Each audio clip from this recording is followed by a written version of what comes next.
কে সেই মহাবীর যাকে স্বয়ং রাসূলুল্লাহ সাল্লাল্লাহু আলাইহি সাল্লাম উপাধি দিয়েছেন আল্লাহর তরবারি, যার নামে নামকরণ করা হয় বাংলাদেশের প্রতিরক্ষা বাহিনীর শাখার পাকিস্তানের ট্যাঙ্কে, যে হারেনি কোনো যুদ্ধে? কে সেই মহান সেনাপতি? আজ থেকে 1500 বছর পূর্বে আরবের মরুর বুকে জন্ম হয়েছিল একটি শিশুর, যে শিশুটি বড় হবার পর সেনাপতি হিসেবে কখনো কোনো যুদ্ধে হারেনি। যে শিশুটির বীরত্ব ছিল প্রবাদের চেয়েও বেশি কিছু, যার সাহসিকতা, ইমানের জোর ছিল এক সমুদ্রের চেয়েও বিশাল। ইসলামের শত্রুদের জন্য যিনি ছিলেন সাক্ষাৎ মৃত্যুর পরোয়ানা।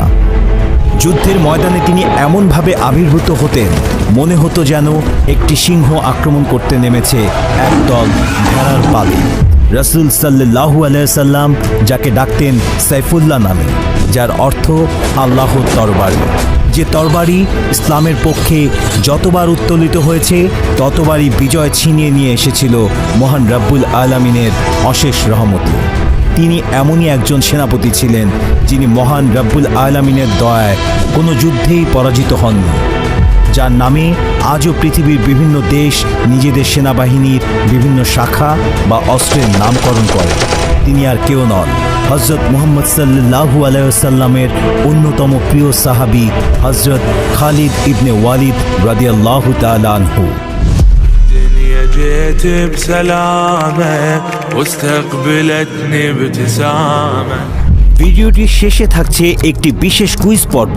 মাত্র একটি প্রশ্নের সঠিক উত্তরদাতাদের মধ্য থেকে দৈব চয়নে 5 জনকে দেওয়া হবে সিটিভি বাংলার পার্মানেন্ট মেম্বারশিপ। পার্মানেন্ট মেম্বারদের মধ্য থেকে প্রতি বছর একজন মেম্বার ওমরা পালন করতে পারবেন সম্পূর্ণ বিনা খরচে।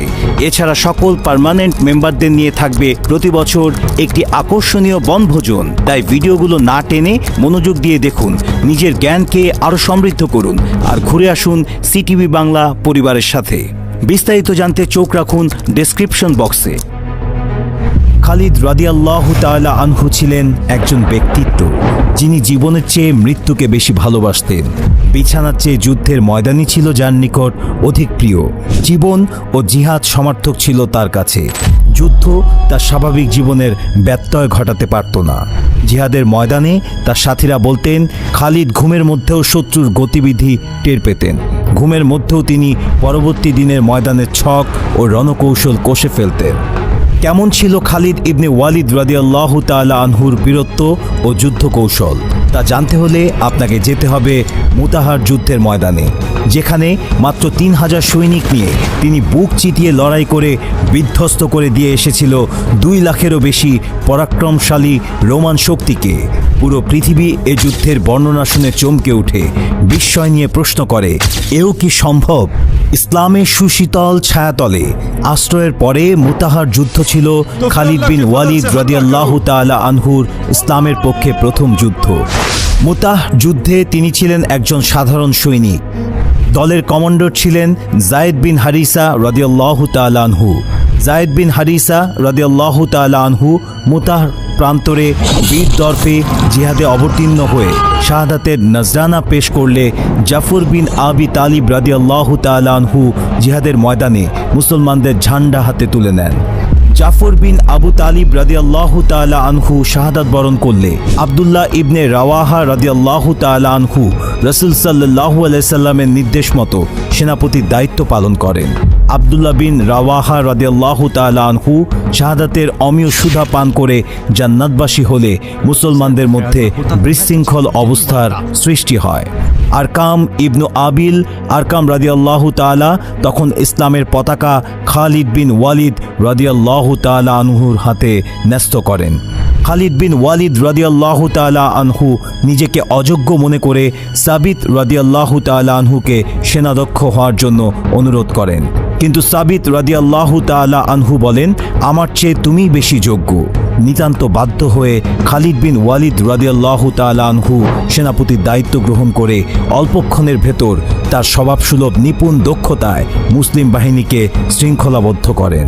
মুষ্টিমেয় সৈন্য নিয়ে ঝাঁপিয়ে পড়েন শত্রুপক্ষের বিশাল বাহিনীর উপর। খালিদ বিন ওয়ালিদের আক্রমণের তীব্রতা এত বেশি ছিল যে শত্রুপক্ষ হিতাহিত জ্ঞানশূন্য হয়ে পিছু হটতে থাকে। এই যুদ্ধে খালিদ বিন ওয়ালিদ রাদিয়াল্লাহু তাআলা আনহুর হাতে একে একে 9টি তলোয়ার ভেঙে চুরমার হয়ে যায় শত্রুর মোকাবেলায়। এই যুদ্ধে অসম সাহস, অমিত তেজ, বীরত্ব আর অসাধারণ রণকৌশলের প্রয়োগ দেখে আল্লাহর রাসূল সাল্লাল্লাহু আলাইহি ওয়াসাল্লাম তাকে সাইফুল্লাহ বা আল্লাহর তরবারি উপাধি দেন। আরবরা ভাবত রোমান বা পার্শ্বিকরা অজয় বাহিনী, তাদের মোকাবেলা করা যেন আত্মহত্যারই নামান্তর। কিন্তু মুসলিম বাহিনী যেদিন খালিদ রাদিয়াল্লাহু তাআলা আনহুর নেতৃত্বে দেখিয়ে দিয়েছিলেন ইমানের শক্তি যার মধ্যে প্রখরভাবে আছে, পৃথিবীর কোনো শক্তি তার সামনে টিকে থাকতে পারবে না।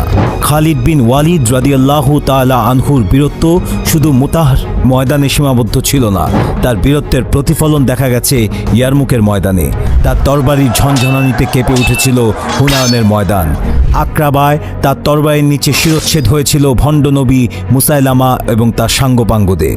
ইয়ারমুকের ময়দানে তিনি নামিয়ে এনেছিলেন কিয়ামতের বিভীষিকা। পারস্য, সিরিয়া, ফিলিস্তিন, মিশর, ইরাক বিজয়ের প্রতিটা অভিযানে ছিল তার সামরিক দক্ষতার নিদর্শন। খালিদ রাদিয়াল্লাহু তাআলা আনহুর জন্ম হয়েছিল যুদ্ধ ও বিজয়ের জন্য, যেন আল্লাহ পাক তাকে সব রকমের সামরিক গুণাবলী দিয়ে সৃষ্টি করেছেন।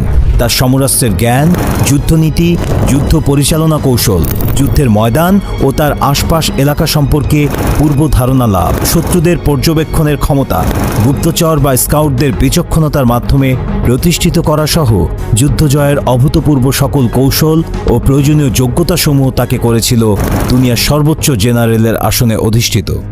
অন্যান্য মুসলিম জেনারেলগণ যেখানে আলাপ আলোচনার মাধ্যমে সকলের মতামত সংগ্রহ করে যুদ্ধের পরিকল্পনা করতেন, সেখানে খালিদ বিন ওয়ালিদ এক যুদ্ধ শেষ করার সাথে সাথেই টর্নেডোর গতিতে পরবর্তী যুদ্ধের পরিকল্পনা করে ফেলতেন। তার প্রতিটি পরিকল্পনাই ছিল নিখুঁত, দক্ষ এবং মজবুত। যুদ্ধ সম্পর্কে তার এই বিচক্ষণতার সমকক্ষ অন্য আর কোনো জেনারেলের মধ্যে ছিল না।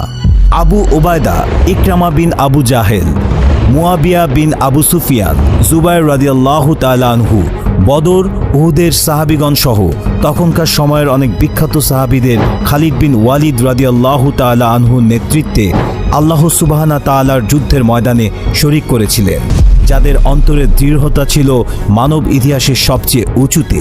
এইরকম খাঁটি বিশুদ্ধ অন্তর্ধারীদের আল্লাহ পাক খালিদ বিন ওয়ালিদের পেছনে যুদ্ধের ময়দানে সমবেত করেছেন, আর এই জন্যেই তিনি পৃথিবীর যুদ্ধ জয়ের ইতিহাসে সর্বশ্রেষ্ঠ সাফল্য লাভে ধন্য হয়েছেন এবং শ্রেষ্ঠতম মর্যাদাবান জেনারেলে উপনীত হতে সক্ষম হয়েছেন। খালিদ বিন ওয়ালিদ রাদিয়াল্লাহু তাআলা আনহু এর নেতৃত্বে সংঘটিত প্রতিটি যুদ্ধে মুসলমান সৈন্যের তুলনায় শত্রুর সংখ্যা সবসময় 3, 4, 6 গুণ বেশি ছিল। তারপরও সকল যুদ্ধে মুসলমানগণ জয়লাভ করেন, আর এর মূল কারণ ছিল খালিদ বিন ওয়ালিদ এবং সকল মুসলিমদের ভরসা ছিল একমাত্র আল্লাহ পাকের উপর। তাদের একমাত্র লক্ষ্য ছিল আল্লাহ পাকের সন্তুষ্টি অর্জন, না জগতের মাল সম্পদ অর্জন, আর না কোনো গৌরব কিংবা নেতৃত্ব লাভ। এসবের কোনো মোহ তাদের স্পর্শ করতে পারেনি বলেই তারা জীবন বাজি রেখে ঝাঁপিয়ে পড়েছেন শত্রুর মোকাবেলায়। হয় শাহাদাতের অমীয় সুধা পান, নয়তো বিজয়ের মালা গলে ধারণ। এই যাদের স্বপ্ন, এই যাদের চেতনা, তাদের থামিয়ে রাখে সাধ্যকার, তাদের দমাতে পারে কোন সে শক্তি? আনুমানিক 592 খ্রিস্টাব্দ বনি মাখজুমের গোত্রপ্রধান আল ওয়ালিদের ঘর আলো করে জন্ম নেন ইতিহাসের এই শ্রেষ্ঠ সমন্বয়ক।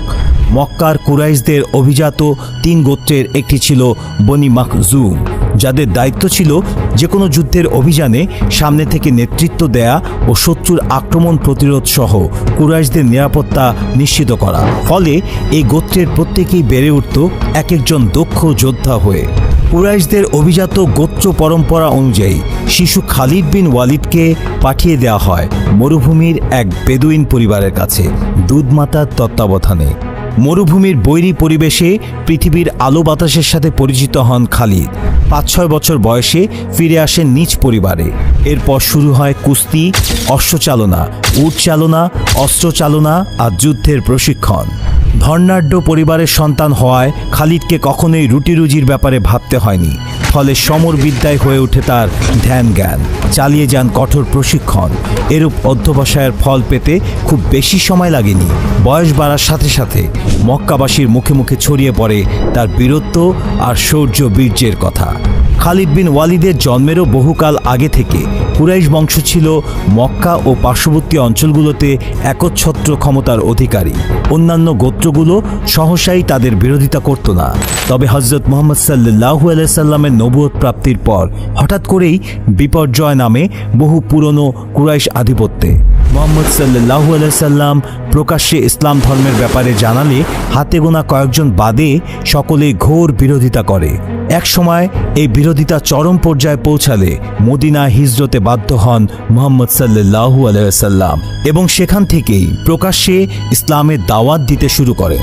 কিছুদিন পরেই দেখা গেল মদিনা সহ পার্শ্ববর্তী অঞ্চলসমূহের বেশিরভাগ মানুষই ইসলাম ধর্ম গ্রহণ করেছেন। দিনকে দিন মুসলিমদের সংখ্যা বাড়তে থাকে, এমনকি মক্কা থেকেও লোকজন দলে দলে মদিনায় গিয়ে ইসলাম গ্রহণ করতে শুরু করেন।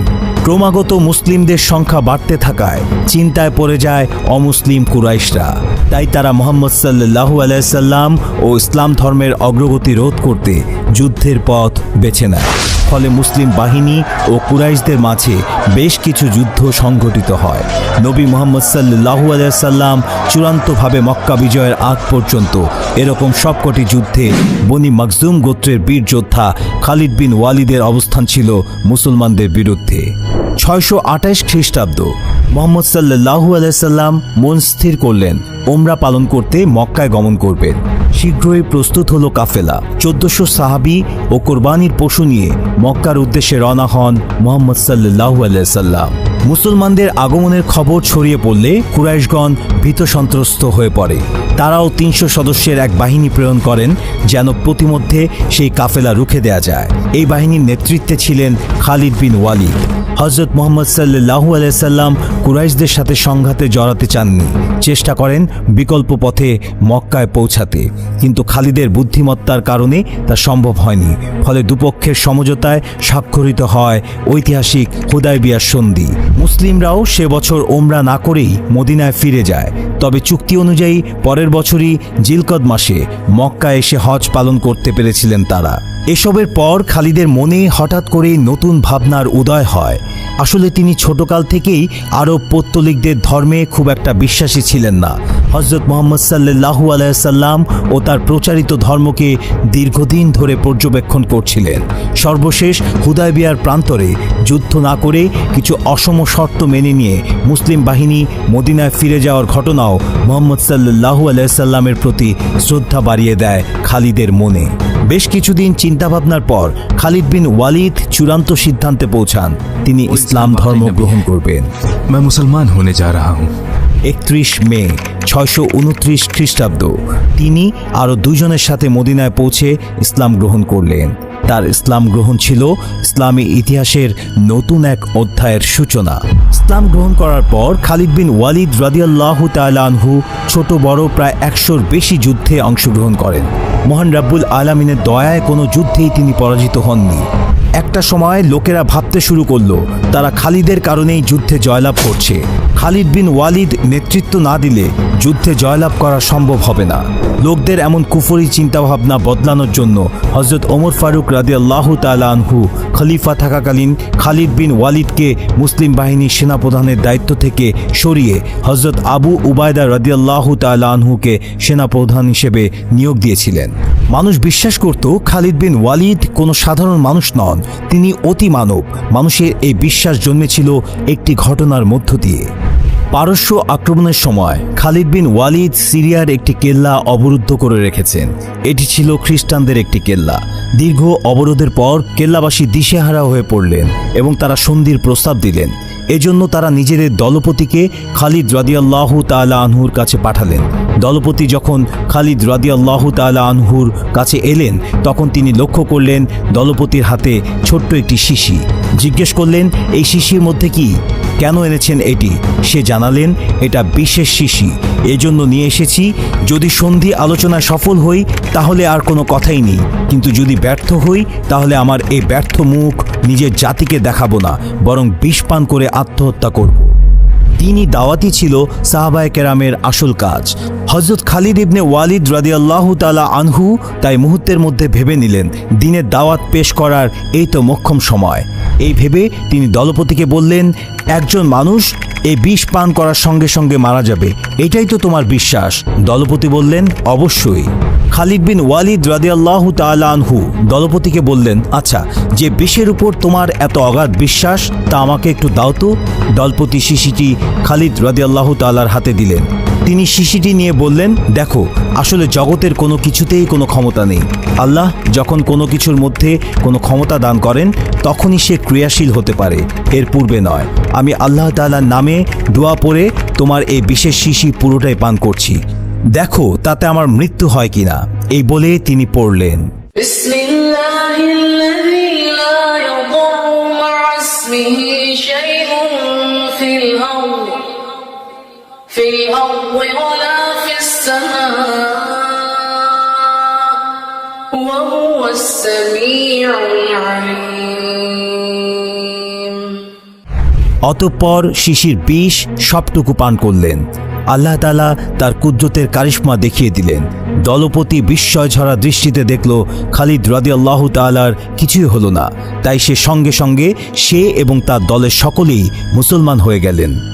এমনই ছিল আমাদের পূর্বপুরুষদের ঈমানি শক্তি, যে শক্তির উৎস ছিল এক ও একক মহান রাব্বুল আলামিনের প্রতি আত্মসমর্পণ এবং তার রাসূল সাল্লাল্লাহু আলাইহি সাল্লামের প্রতি পূর্ণ বিশ্বাস। অথচ আফসোসের বিষয় যে আমরা সেই মহান পূর্বপুরুষদের ইতিহাস আজ ভুলে গেছি তাদের অবদানের কথা। আমরা জুলিয়াস সিজারের কথা জানি, আলেকজান্ডার দ্য গ্রেটের ইতিহাস জানি, নেপোলিয়নের গুণকীর্তন করি, কিন্তু জানি না আল্লাহর তরবারি হযরত খালিদ বিন ওয়ালিদের ইতিহাস, যিনি যুদ্ধের ময়দানে নামতেন শাহাদাতের তামান্না নিয়ে, কিন্তু শত্রুর তরবারি তাকে ঘায়েল করতে পারেনি। অবশেষে 52 বছর বয়সে তিনি মহান রব্বুল আলামিনের ডাকে সাড়া দিয়ে পরপারে পাড়ি জমান। মৃত্যুর আগে তিনি তার স্ত্রীকে ডেকে জিজ্ঞেস করেন, বলো তো আমার শরীরে কতগুলো ক্ষত আছে? তার স্ত্রী উত্তর দেয়, হে মহান বীর, আপনার সমস্ত দেহেই তো আঘাতের চিহ্ন। তখন খালিদ বলেন, আল্লাহর কসম, প্রতিটা যুদ্ধে আমি এই তামান্না নিয়ে নামতাম যেন আজকে আমি শহীদ হই, অথচ আফসোস আমাকে বিছানায় শুয়ে থেকে মৃত্যুবরণ করতে হচ্ছে। তার কথা শুনে তার স্ত্রী তাকে এ বলে সান্ত্বনা দেন, হে আল্লাহর রসুলের প্রিয় বন্ধু, আল্লাহর রসুল আপনাকে আল্লাহর তরবারি উপাধি দিয়েছে। পৃথিবীর কার এমন ক্ষমতা আছে যে আল্লাহর তরবারিকে পরাজিত করে? স্ত্রীর কথা শুনে খালিদ রাদিয়াল্লাহু তাআলা আনহু প্রশান্তির নিঃশ্বাস ফেলেন এবং কিছুক্ষণ পরই ইন্তেকাল করেন। সময়ের পাতায় তখন ছিল 22 আগস্ট 642 সাল। সিরিয়ার হিমস শহরে তাকে দাফন করা হয়। তার কবরকে কেন্দ্র করে খালিদ বিন আল ওয়ালিদ মসজিদ নামে একটি মসজিদ রয়েছে।